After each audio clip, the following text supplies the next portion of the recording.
What's going on, guys? Today I'm going to be replacing the steering gear in my Ford Bronco. This is the same gear for the 1980 to 96 F150, 250, and Ford Bronco. It also works in the econoline. I've looked everywhere, and all of the steering gears that you buy at your local parts stores or online, even from Ford, they sell you the remanufactured. It could be a Cardone. Motorcraft, unfortunately, is also as well remanufactured gears, and they will just still have all that slop in them. I mean, not as bad as your old one.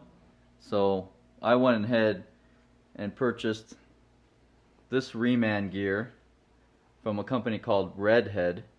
They are the only ones that replace all of the internals, all done in USA. So I'm really excited to get this puppy in there and see if we can get this thing to steer correctly. Just make sure you pull in your truck and then park it nice and straight. First thing we're going to do is remove the steering shaft, which all it is that 10mm bolt right there. You pop off that bolt and this shaft slides back. Now if your truck also has a lot of play in it, you might want to look into the steering coupler, this right here, rag joint. That can always, since it's made out of like a rubber, it can after time deteriorate and just cause a looseness in the steering as well. If you've replaced yours or yours isn't bad at all, then go ahead and do the box, because it's most likely going to be the box.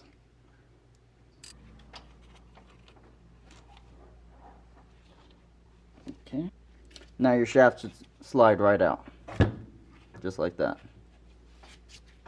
The next thing you're going to want to do is remove both of the power steering lines. One has a rubber line going to it, which is this one, and the other one is an all metal line. They're both, on this truck, they're a 5/8. So this is a 5/8 wrench. You're going to want to take these off. But I'm going to go ahead and put a pan underneath it, just in case the fluid leaks out. So this is a good time now to change out all your fluid. And remember, these Ford trucks, they take, I believe it's type F automatic transmission fluid. Don't put power steering fluid in this thing. That's how you get that whine that these Fords are known to do. So slide your pan right underneath your gearbox right there.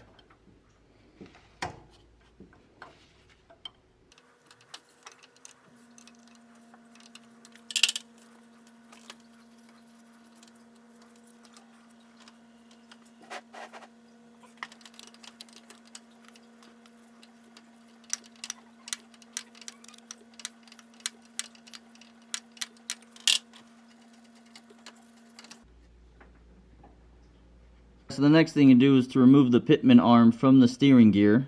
This is the steering gear here. This is the Pitman arm, and that's the Pitman arm nut. Now I prefer to remove it from here. It keeps the process simpler. You just pop off that nut. You will need a puller to remove this arm, which I have. Could be easy, could be impossible. You might actually have to, if you can't get it off, so I've seen some of the pullers bend and break, not able to get these arms off.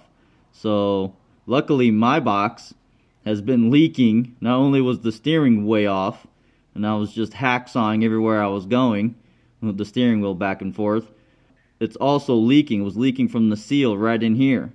So for the past few years, it's been leaking right on this Pitman arm. So I'm hoping it should just pop right off. If you can't, then you're gonna have to remove the whole Pitman arm and take it off the steering link. Which is kind of a pain, but it's not really that bad. The Pitman arms are only 20 bucks. So let's pop off that nut. Let's see if we can do it anyways. So you're going to need a breaker bar on here. And some leverage possibly. Oh, that wasn't so bad. That actually wasn't so bad at all.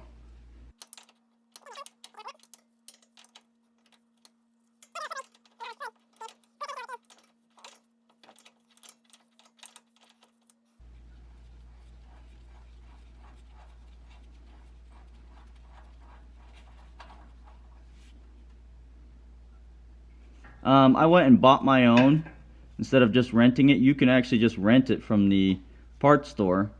I have heard that the rental ones don't allow you to put a socket on. It uses only a wrench. So I'm not sure about that. But I read reviews on this one. The metal's pretty decent. It was only 18 bucks, so I figured I'd give it a shot.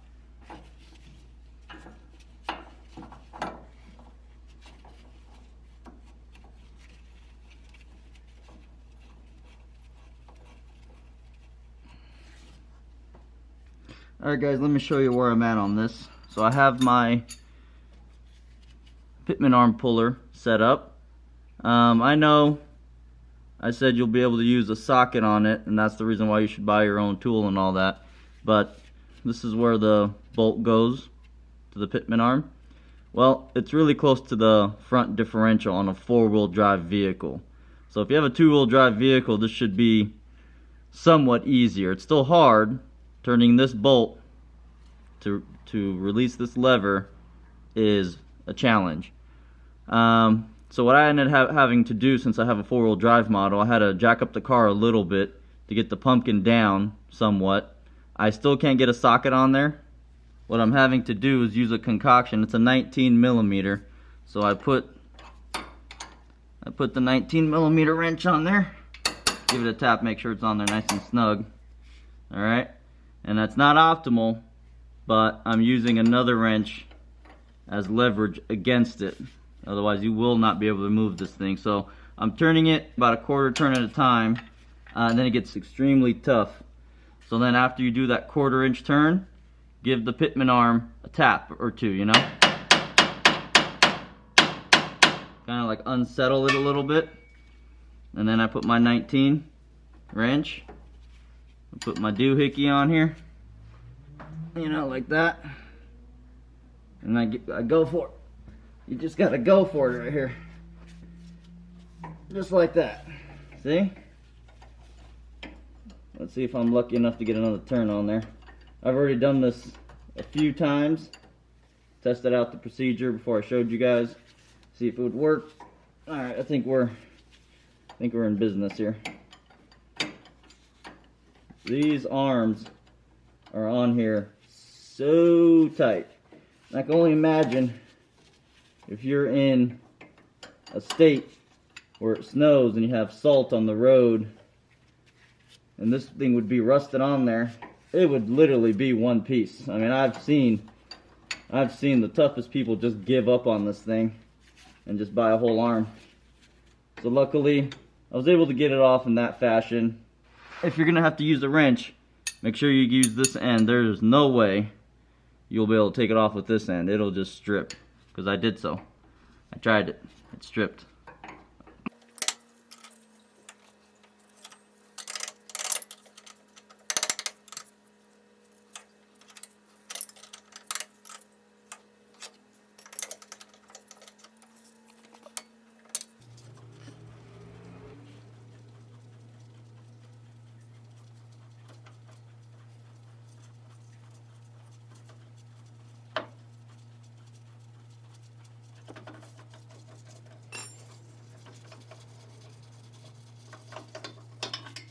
And there it is. Pitman arm is off. Baby, baby. Next, you're going to want to remove the 3 side frame bolts. I'm going to use a breaker bar to crack all the bolts loose.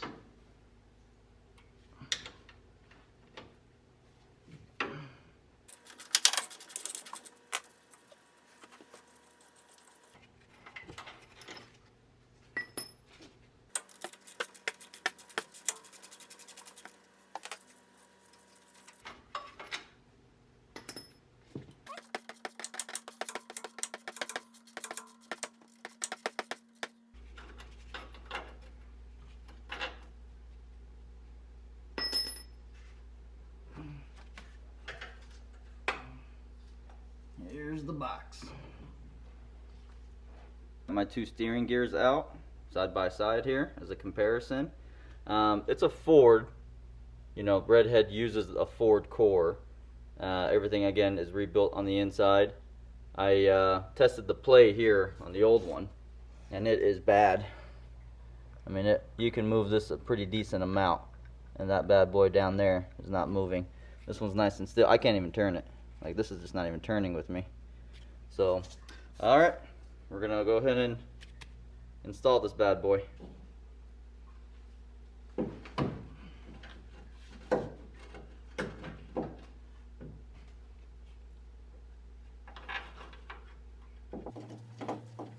Just get the first bolt threaded in there about halfway, just to be able to hold the box into place. It's a pretty decently heavy box, you know. And you've got some movement you can do with these ones.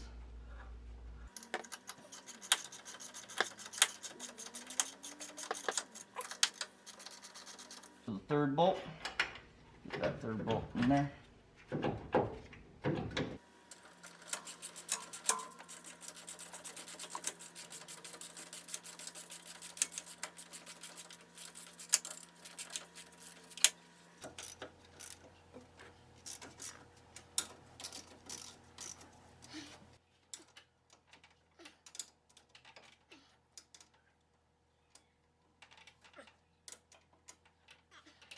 And now reconnect your Pitman arm.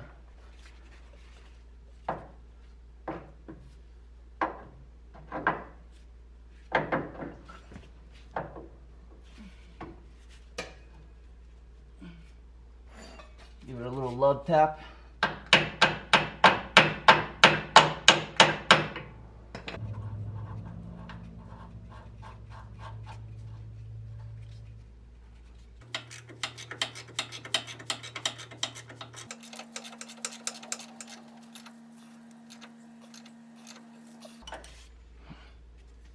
I'm going to do the metal one first, since that's going to be the trickiest.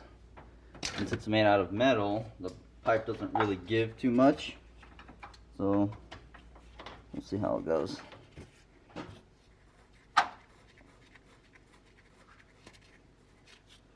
That went a little easier than I expected.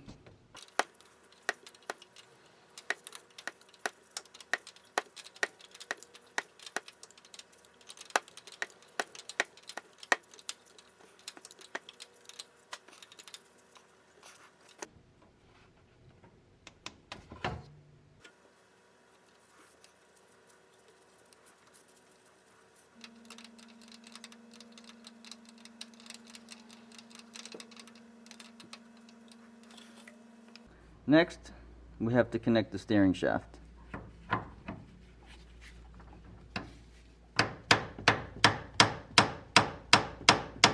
You have to just give it a little tap.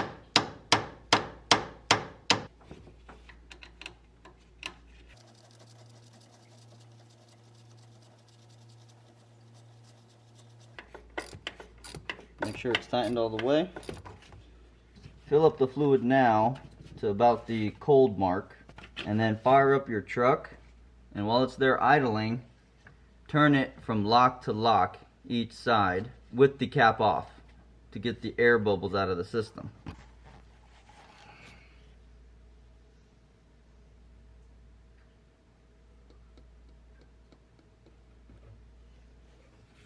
Okay. Alright guys, I took it for a test drive. I'm very impressed.